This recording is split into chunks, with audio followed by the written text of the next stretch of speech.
Justamente para profundizar los efectos económicos que está generando la guerra entre Rusia y Ucrania, nos acompaña hasta ahora Tomás Izquierdo, economista y gerente general de Géminis Consultores, además de integrante del Grupo de Política Monetaria. Tomás, bienvenido a Canal 24 Horas, ¿cómo te va? Buenas tardes. Hola, muchas gracias por la invitación. Bien, gracias. A ver, Tomás, lo primero, esto parece que va para largo, de acuerdo a los analistas del lado geopolítico, podríamos decir, y estos efectos que claro, generalmente cuando ocurren vaivenes en el mundo, situaciones violentas, reaccionan los mercados y siempre vuelven a la, entre comillas, normalidad. Esto parece que va para largo y aquí los efectos pueden ser más duraderos, ¿no? Mira, yo no me atrevería a hacer un pronóstico respecto del tema del conflicto bélico propiamente tal. O sea, yo tengo la impresión de que la respuesta en sanciones económicas que está recibiendo Rusia es bien contundente, y tengo la impresión de que Rusia no tiene la capacidad de aguantar desde el punto de vista económico demasiado tiempo en una situación como esta, ¿ah? No tenemos certeza. No tenemos certeza cuál va a ser el apoyo del núcleo duro que tiene Putin y de los principales empresarios, ¿cierto?, que están vinculados, ¿cierto?, al gobierno en mantener esta situación con todos los costos que están involucrados. Pero eventualmente puede extenderse en tiempo y a nuestro punto, entre más tiempo se extiende, evidentemente el impacto sobre la economía global es mayor, ¿ah? Estamos con un alza del precio del petróleo muy impresionante en poco tiempo, y mientras se mantengan estos niveles de precio, es un efecto negativo sobre el ingreso de la economía mundial en su conjunto, particularmente, digamos, de todos los países importadores de petróleo. Y eso se va a hacer notar en la actividad. Ya las estimaciones apuntan a que Europa crecería 1 punto menos este año. O sea, a nivel del mundo podríamos decir 2 décimas menos de crecimiento para este año solo con lo que ha pasado hasta ahora. Y si uno agrega todos los efectos de segunda vuelta, el impacto negativo sobre el comercio mundial, podríamos estar hablando de 3 décimas menos de crecimiento. O sea, no es un buen escenario, sin duda. Sí, tú mencionabas también en la respuesta, Tomás, ¿hasta cuándo puede aguantar la economía rusa? Una economía potente hace muchas décadas, pero hoy día una economía que es más bien una economía de las denominadas emergentes. Uno podría decir, puede aguantar hasta que su población lo resienta con productos que no lleguen, con alza de precios. Quizá ese puede ser la primera señal de que la economía sencillamente ya está haciendo crack. Claro, eso por un lado, sin duda. De hecho, la población rusa hoy día está privada ya de una serie de servicios que se han cortado simplemente, particularmente en el ámbito de la Internet, servicios financieros, etcétera. Y después de eso va a venir efectos sobre la economía real, donde va a haber escasez de algunos productos que evidentemente no se producen dentro de Rusia, y eso va a generar un clima más complejo. Pero a mí me parece más relevante todavía, el grupo, ¿cierto?, de los grandes empresarios poderosos que apoyan a Putin, cómo eso se puede ir complicando, o el círculo de hierro de Putin, cómo puede ir empezando a complicarse ese cuadro. Eso es lo que yo creo que hace pensar que es difícil que se sostenga demasiado tiempo este conflicto en la forma en que está por lo menos observándose hoy día, digamos, ¿ah? Pero insisto, yo creo que no hay que especular sobre eso por ahora. En lo concreto, los efectos son negativos y lo estamos sintiendo. Estamos con un precio de los combustibles acá que todavía está rezagado respecto a lo que puede llegar, un precio del petróleo bastante histórico, y eso para Chile sin duda es una muy mala noticia. Chile importa prácticamente el 99% del combustible que consume, digamos, ¿ah? Entonces el impacto ahí es sin duda muy negativo. Para cada uno de los chilenos somos relativamente más pobres porque una parte importante de nuestra canasta, que es todo lo que tiene que ver con los insumos asociados a los combustibles, se encareció, ¿ah? Definitivamente, por ejemplo, hay varios productos, tú lo mencionabas, el tema del petróleo, el gas natural, el trigo, y muchos sostienen, nosotros no lo compramos los rusos, ¿cómo nos puede afectar? Claro, el tipo que le compra a los rusos y el ruso no puede producir, por ejemplo, granos, se lo va a comprar a otro, que puede ser el mismo que le compra a Chile. Chile importa prácticamente el 50% más de los granos que consume, el trigo. O sea, claramente el tema de la inflación, Tomás, que fue el gran tema, uno de los grandes temas del 2021 en materia económica, va a seguir siendo tema. Se pensaba que el primer semestre iba a ser tema, pero parece que nos va a acompañar todo el año, ¿o no es tan así? No, yo creo que sí. Yo creo que efectivamente la mala noticia en ese tema, que es la inflación, es que va a durar más tiempo.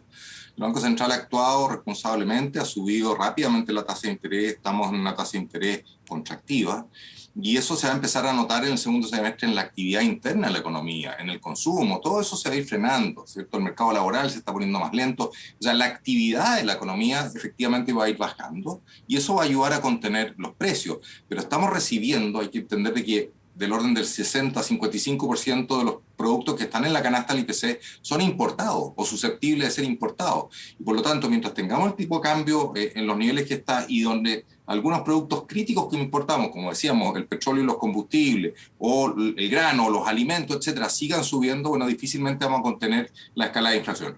Lo que sí hay que decir, y esto es importante, es que ese problema no solo lo va a tener Chile, lo van a tener todas las economías del mundo. Y Estados Unidos también va, lamentablemente, a mantener niveles de inflación muy elevados, mucho más allá de lo que se había estimado, si es que esta situación de conflicto se sostiene en el tiempo. Sí, Tomás, ¿cuáles son las herramientas que va a disponer el Banco Central, también las autoridades que vengan a partir del 11 de marzo, para intentar apaciguar parte de esos efectos? Tú mencionabas el tema, por ejemplo, de las tasas de interés. ¿Tú crees que esas alzas de tasas con este nivel o esta presión inflacionaria debiesen ser más de las que se pensaba quizás antes de este conflicto? Bueno, ahí hay una discusión, porque efectivamente ya sabemos que la economía está desacelerándose, eso es un dato concreto. El último ASEC fue clarito. Sabemos que el segundo semestre vamos a tener probablemente una recesión, 2 trimestres consecutivos con caídas del producto. Y entonces políticamente para el Banco Central va a ser cada vez más difícil argumentar por qué sigue subiendo la tasa de interés, que es como tirarle la rienda al caballo y frena la actividad económica, ¿cierto? En circunstancias que vamos de derecho hacia una recesión. Sin embargo, yo creo que el Banco Central va a perseverar, va a subir más la tasa, pero pronto. ¿Y cuál es la idea del Banco Central? O quizá el objetivo más relevante del Banco Central, a pesar de que se viene una recesión y a pesar de que en algún momento la inflación va a ceder. El Banco Central quiere volver a anclar las expectativas. Las expectativas están desancladas por primera vez en mucho tiempo. Por primera vez en mucho tiempo, a 12 y 24 meses, el propio mercado está viendo la inflación por sobre lo que es el rango meta del Banco Central. Y eso complica mucho, porque volver a anclar las expectativas no es tan fácil. Chile tiene una larga tradición inflacionaria, ¿cierto?, en décadas anteriores, y por lo tanto, bueno, es importante que volvamos a confiar en que de aquí a 12 o 24 meses la inflación nuevamente converge hacia los niveles deseados. Ese creo yo que es el objetivo primero del Banco Central. Y entonces, probablemente ahora en marzo va a volver a subir la tasa de interés en forma significativa y quizás va a tener una última tasa, ¿cierto?, en la próxima reunión, y ahí va a parar. Y ahí va a dejar que la economía enfriándose poco a poco contribuya a frenar también la escalada de los precios. Hay que entender que hay una parte importante de los precios que están en el IPC que se generan internamente. Y en la medida que la economía se va frenando, esos precios también empiezan a ceder. Los precios de los bienes no transables, principalmente servicios, también están desbocados. Y eso obedece al boom de consumo interno que tuvimos acá en servicios, restaurantes, turismo, aumento de transporte, etc. Sí, Tomás, en ese punto, ¿cuánto te preocupa que se instale un concepto que a muchos economistas les preocupa, que es la famosa estanflación? Bueno, no es una palabra agradable, te fijas, porque tienes dos males. Tienes, por un lado, un desborde inflacionario de precio, y por otro lado, tienes un problema, ¿cierto?, de caída en la actividad con impacto negativo sobre el empleo y sobre los ingresos de la familia. Son dos malas noticias que se suman negativamente. Yo creo que podemos tener una estanflación muy, muy breve. Yo creo que efectivamente podemos tener una situación en el segundo semestre que vamos a estar en recesión, con, yo diría, una muy alta probabilidad, y con la inflación un poquito desatada. Pero de ahí en adelante yo espero que esto se empiece a revertir. O sea, si tú me preguntas para el próximo año, yo espero que ya la inflación claramente esté cediendo. Y dependiendo de las señales que entregue el próximo gobierno y de una serie de muchas otras variables en el ámbito político e institucional, que la confianza en la economía ojalá se fuera recuperando. Y ahí revertir esta tendencia, ¿cierto?, de precios altos y a la vez, ¿cierto?, actividad a la baja. El Banco Central tiene que tener este costo, efectivamente, de tirar, insisto, como decía hace un rato, las riendas de este caballo, frenarlo, a pesar de que si el caballo se está frenando solo, porque es indispensable que el activo, que es la credibilidad en el Banco Central, en que logra mantener la inflación dentro de sus objetivos, no se pierda. Es un activo muy valioso. Tomás, la incertidumbre respecto a lo que puede suceder este año en el plano interno. Recuerdo que alguna vez lo conversamos, tú la situabas más en torno a la discusión de la convención, más que el equipo económico que ya está establecido por el presidente Boric, un equipo económico con figuras como Mario Marcel, por ejemplo, que le genera bastante confianza al mercado. La discusión en la convención, lo que estamos viendo en estos días, ¿es lo que puede generar mayor incertidumbre, lo que salga de la convención? Sí, sin duda. Es importante lo que tú me preguntas, porque claro, lo que está sucediendo en Europa y la guerra, evidentemente son temas complejos que están teniendo un impacto a escala global. Pero eso es muy poco en su impacto sobre lo que estamos previendo para la economía chilena en los próximos 2 años en relación a la situación interna. es mucho más impactante en las decisiones de inversión, de contratación de mano de obra, en la economía chilena, la incertidumbre en lo político institucional que lo que está pasando hoy día en Europa y en la guerra, ¿cierto?, Rusia-Ucrania. No te quepa ninguna duda. O dicho de otra forma, si es que estuviéramos con la guerra Rusia-Ucrania, entre otras cosas con el precio del cobre en las nubes como está hoy día, y con una situación política e institucional totalmente despejada hacia adelante, nadie estaría pronosticando las malas cifras de actividad que se están pronosticando hoy día en Chile.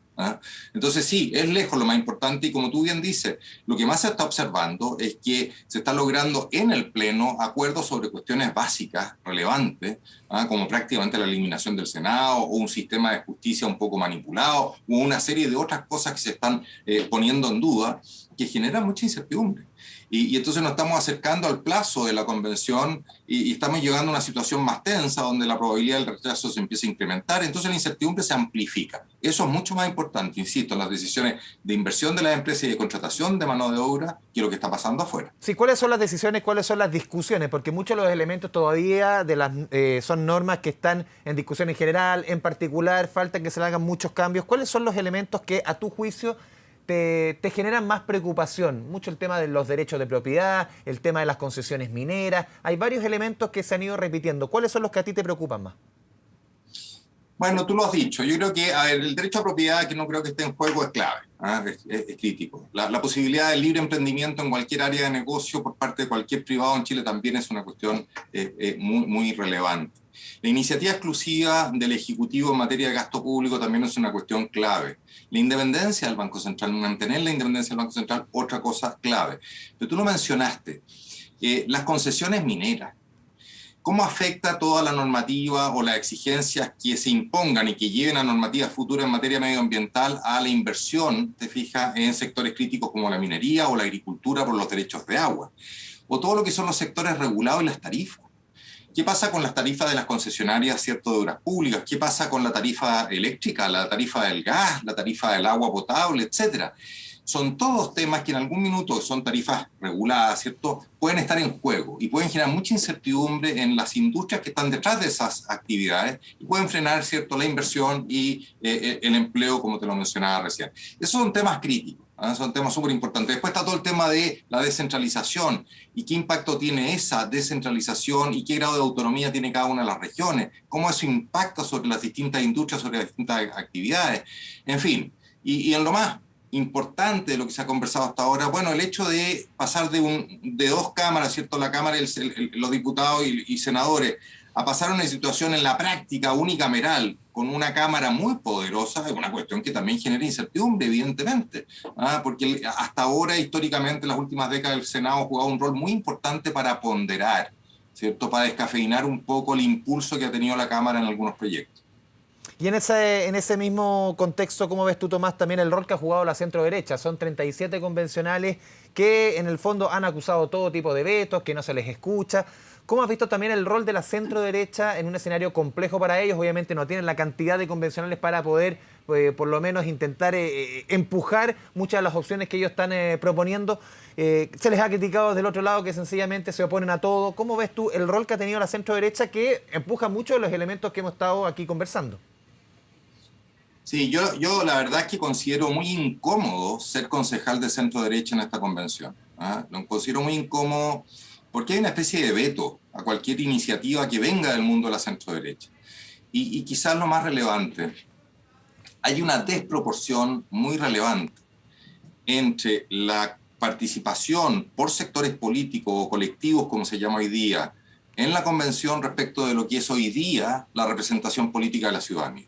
Entonces, si tú ves las elecciones, el Senado, en la última elección parlamentaria salió prácticamente empatada, ¿cierto?, la centro-derecha con la centro-izquierda, digamos, y eso no está reflejado en la convención. Entonces, la verdad es que yo tengo la sensación, y lo digo con todas sus letras, de que la convención, la conformación de la convención no es representativa de lo que es hoy día el sentir de la población. Y entonces estamos en una situación bien compleja. Pero fue una elección democrática, 15 y 16 de mayo, en que se eligió a los convencionales en conjunto con otras autoridades. Fue lo que dijeron los chilenos, al final, nos guste o no. Por supuesto, pero con cupos reservados, ¿sí?, y con listas especiales, ¿cierto?, para los independientes. Y eso generó una una convención, ¿cierto?, que tiene una conformación que yo diría que por lo menos hoy día no está reflejada en lo que es, en lo que es el voto popular. Vamos viendo.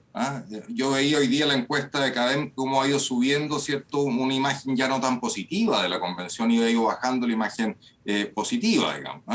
Y paralelamente, como también hace, no sé, un tiempo atrás, el 60 o 70% quería aprobar lo que saliera del proyecto y hoy día ya hay más dudas. En fin, esto es muy dinámico, están pasando muchas cosas, vamos viendo qué señales se van entregando, pero por ahora yo veo que esto está generando incertidumbre y el escenario que se rechace también es un escenario muy, muy complejo.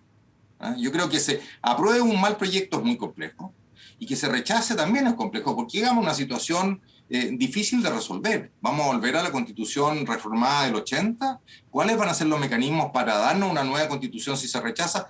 En definitiva, en esta conversación que estamos teniendo queda en evidencia, ¿cierto?, que esto está muy lejos de zanjarse, que hay mucha incertidumbre, que hay muchos escenarios posibles, y esa incertidumbre afecta sin duda el tema de fondo que estamos conversando aquí, que es las decisiones en materia económica. ¿Crees tú, mirándolo desde afuera, muchos han sostenido, sobre todo desde sectores más que son minoritarios en la convención, de que debiesen extenderse los tiempos en la discusión, pedirle esa extensión al Congreso justamente para muchos de los temas que estamos conversando, intentar una profundización, hacer más prolijo la discusión que se está llevando adentro? ¿Cómo lo ves tú?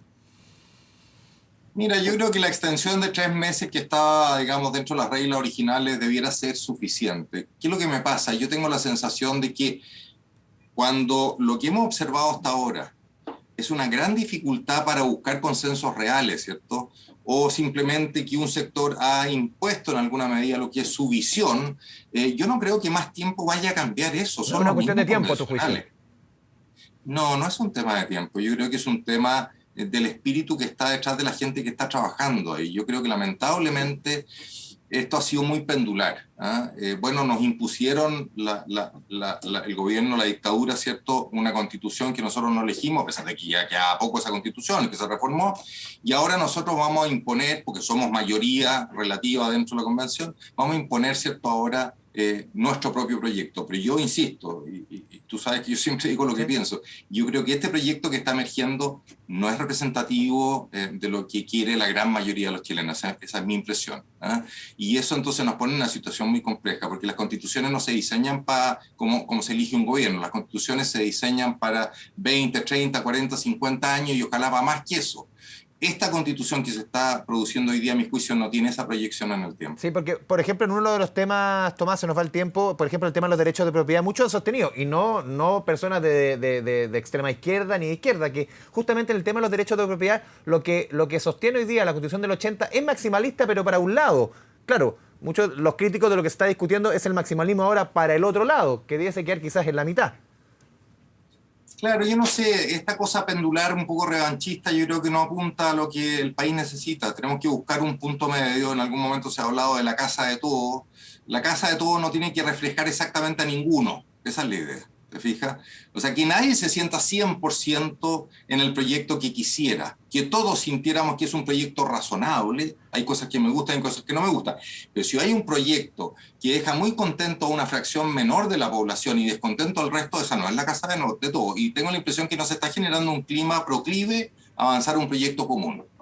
Y eso genera, obviamente, incertidumbre y preocupación. Tomás Izquierdo, como siempre, te agradecemos tu buena disposición con Canal 24 Horas para repasar varios temas, no solamente de la economía, también que cruza, sobre todo hoy día, de manera tan cercana con la política. Muchas gracias, Tomás. Gracias a ti, André, un gusto. Chao, chao. Que estés muy bien. Un abrazo. Chao.